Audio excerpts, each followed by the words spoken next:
This excerpt from Survivor on Death Row is about Romell's failed execution attempt. Romell Broom's case startled me out of my preconceptions about the death penalty. On death row for 27 years, Romell had already served a longer term than most life sentences. He had always protested his innocence, and his appeal for new lawyers had been granted in one court, only to be turned down in another.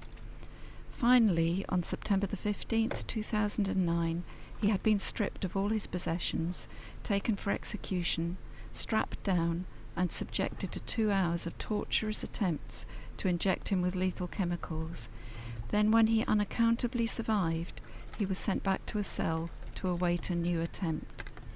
Romell tells the story in his own words now. "They told me they couldn't find a vein. Someone was probing my arm with a needle to find a vein they could stick the injection in. My veins are good, there's nothing wrong with them, so when they couldn't find a vein to use, I was showing them, look, here's one.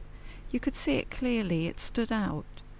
But every time someone touched me, the vein disappeared. It just went below the surface right before my eyes. It kept happening. If I touched my arm, you could see the vein raised, but as soon as any one of the execution team touched me to kill me, there was no vein.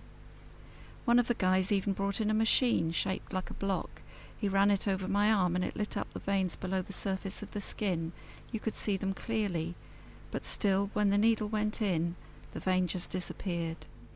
Overall, they made 100 probes to try and find a vein, and 18 attempts at injecting me.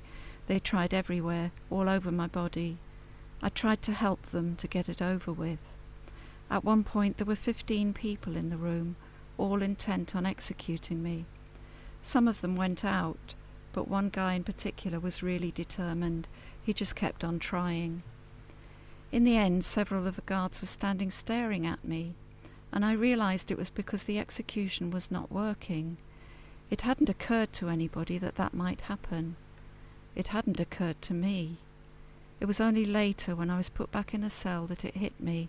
I was sitting there and I thought, I was never meant to be here this evening. And that got me thinking about why I had survived.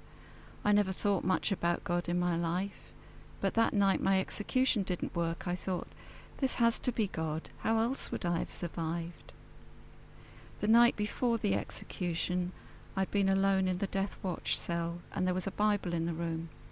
I didn't want to read it because I'd looked at it before, and it didn't mean anything to me. I just thought, that's not for me. But I found I couldn't take my eyes off it. Everywhere I looked in the room, I could see it out of the corner of my eye, so eventually I picked it up and flicked through the pages at random. And everywhere I stopped and read, it said something to me about my present situation. I'd thought the Bible was all about past stuff, but this was about me, right now. So I thought there must be something in it after all. So after the execution, I reckoned that if God had saved my life, he wanted me to be alive, and I started asking him why. What did he want me to do with my life? One thing that came to mind was to stop trusting my lawyers, who had always said it would come out in court if I was innocent, and to ask to see my own files.